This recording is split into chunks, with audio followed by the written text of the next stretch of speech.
Hello YouTube, it's your boy Dathan coming to you to do another recap video. Today we are talking 90 Day Fiancé The Other Way, Season 7, Episode 9, No Mas. So we're just going to get on into it. We're going to be in and out, and I promise this time we will be in and out because this episode was just really quick. They only featured 3 couples, and yeah, so we're just going to go through them and get on out of here. First couple I'm going to talk is Anthony and Manon. Well, we mostly just saw Manon. So last week we had their son's baptism, basically, and Manon is getting a little tipsy at the restaurant that they went to afterwards because Anthony took baby Benjamin home and everything. Well, in this episode, Manon is wanted to reconcile with one of her aunts that she has beef with, basically. She went up to her aunt. Her aunt was just a little imp, and she wanted to make amends. She said, let's just move forward from our drama and everything. And then the aunt was just like, yeah, I guess. She was giving her that look, though. I'm like, yeah, okay, but, let's move forward and stuff and everything. So they had a good conversation, but there's also some tension between Manon and Manon's sister. And we didn't see this, but after that conversation, they brought back to a scene.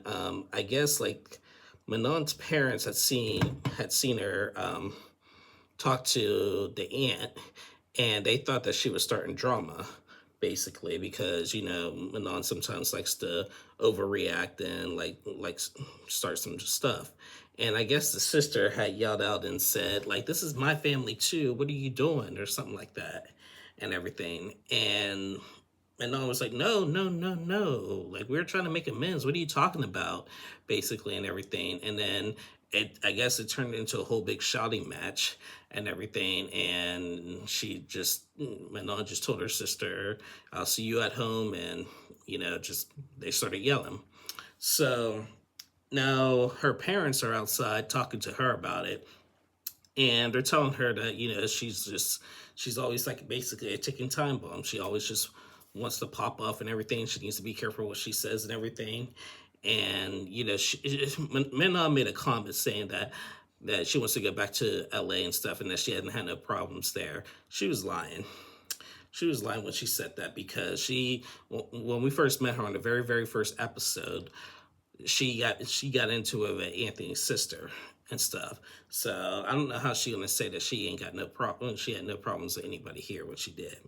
So again, it's just, I appreciated her trying to make amends and stuff, but it's just so weird that her family doesn't. She just burned so many bridges. It's just that her family does not trust her, and that's why they like assume something, even though it wasn't true. Do I feel bad that happened? Yes, and everything. But, it's just that Manon has not given them much grace on her reactions, basically. So I see why they reacted the way they did. That's just my opinion. So yeah, but that was Manon. That was Manon, basically. Next couple I want to talk is Luke and Madeline. Madeline still has not forgiven Luke. Now, everybody is like mixed on social media between what side that they're on. Everyone is just irritated that Madeline's immature and just overreacting to this whole situation, which she is. And then everybody can't stand the fact that Luke is just still chasing after her and isn't really providing much for her, basically. So in this episode, Luke and Madeline meet up, and they Madeline agrees to meet up with Luke, and they meet up, and he tells her how gorgeous she looks, and she didn't even say thank you. She was just like, always, and everything. And that's a little narcissistic, a little bit, but so they decide that they are going to like stop talking about the relationship and start talking more about business. And because there's some properties that they are going to put in each other's name or whatever, or they want to be business partners for that hotel that they're building or whatever and everything. However, now it's just at jeopardy because Madeline thinks that Luke is still going to do it because I guess Luke did say that even if they break up, they're still going to be business partners and everything. So she wants to still try to protect that basically and everything. Um, Now again, Luke is still trying to plead his case and everything, and saying that he wants her, can't live without her, blah blah blah, and everything. And she kind of gave him a little slight, just like a small bit of hope, saying that you're gonna have to show me, you're gonna have to do a lot to show me that you want me, basically, because right now I don't want you, I'm not gonna marry you, this and that, basically. So he's like, okay.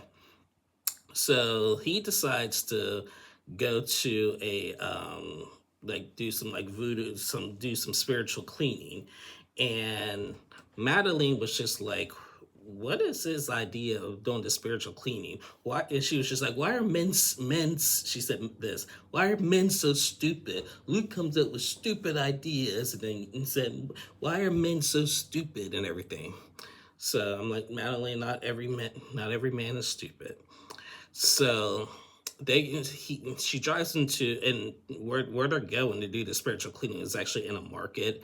They're in a car, and she drives into the market, and he's thanking her for driving her, like, thanks for driving me to the market.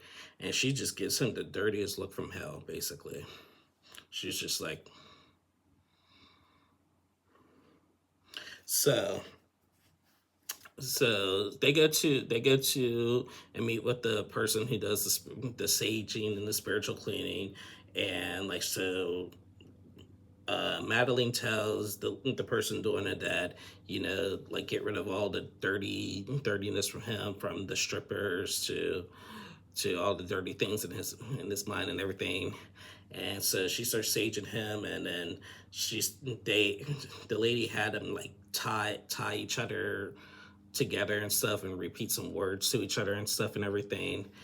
And Luke was just saying that it's working basically, and all that and everything. And Madeline's just like, what, this don't do nothing for me. I still have in the back of my mind that stripper all over him. And I don't know. I just she's really overreacting, but I mean, again, rumor has it that they did get married, but still, like, I don't know if this is just all for show or what, but I people really overreact when it comes to stuff like this. Basically, it's not like he hooked up with her. It's not like he kissed her. It's not like he was intimate with her. She just came and did her job. He didn't set it up. I mean, the only thing that he didn't do, he did nothing. And that was actually the only thing that he did wrong, was just not telling them, just, I guess, just letting it happen. He should have just said, no, no, no, you gotta go, I'm sorry, you wasted your time, you gotta go. That's what Madeline wanted. But he did say that, this is an American pastime to have a stripper at your bachelor party. But he knew that was going to be a problem, but he didn't do it. So, but yeah, whatever. But yeah, that was Luke and Madeline. And the last couple I want to talk is Chloe and Johnny. So Chloe and Johnny, Chloe's mom is now arrived to Aruba. They go pick her up and everything, and she normally stays like at some kind of like vacation house when she comes to Aruba and stuff. And she's never really been to Johnny's house. They go pick her up from the airport, and they take her around. They drive her home. When they're in the car, they hear like a weird pop noise, and they thought it was a gunshot. And like, they started freaking out. Johnny didn't like flinch about it. He just kept on going and stuff and everything. They get to the house, and the house really was disgusting. And I didn't even realize how it was the first time when we got to Johnny's house. But they had like traps over the place, and just like dirt and everything. And it really wasn't all that clean. And then like the mom was just like, like, I'm coming here, and this is just not where I want my daughter to be at, basically. So she so she makes those comments and everything, and then they get to the infamous shower. So remember when Chloe first got to Aruba, she said that there's no hot water in Johnny's house because it's always hot in Aruba, basically. So they don't really need the hot water. But she said she would pay for it, and they would have to get like some kind of tank in order to have hot water, basically. So the mom was just like, "There's no hot water. Everyone knows I like my temperature like at 89 degrees or something when I'm in the shower, basically." And Chloe was like, "Well, to be fair, like it's really warm out. Like it goes by the temperature outside. So they turned on the water, and I guess it was decent. Basically, it wasn't cold, but it was fair." So, there's that. So then Chloe decides that she needs to have a car. Now, since she's living in Aruba, she needs to buy a car. Every time she goes to Aruba, she always has to rent a car, and it's really expensive. So, Johnny takes Chloe and her mom to a car dealership and everything. They're trying to find like a little cheap car for like $4,000 basically. They meet the guy at the dealer shop. He shows them some cars, but all the cars were like $16,000 basically that they can't afford. Now we get to the part where Chloe's spoiled little self is going to come to an end. After going through them cars and stuff and everything, and realizing that they really can't afford it, Chloe didn't say this, but her mom was kind of in the mindset that she was probably going to ask her to pay for this. And Chloe's mom had said that, I have funded so much for you. Like I pay for your rent, I pay for your back and forth tickets here and back and everything. And Chloe's like, "No, you never pay for my rent and everything." Uh, and so her mom was like, I got the receipts. She pulled out her phone and said, "Look, I sent you this amount, this amount." And she was like, "Oh, well, this amount was for a gift and everything." And she was like, "Well, a gift? Well, what did you get me for Christmas, basically?"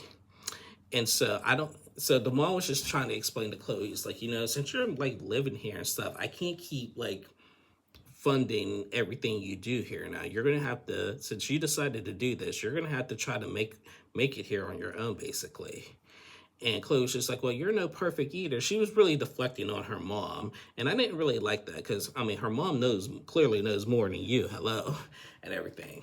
And so that they were just going back and forth with it.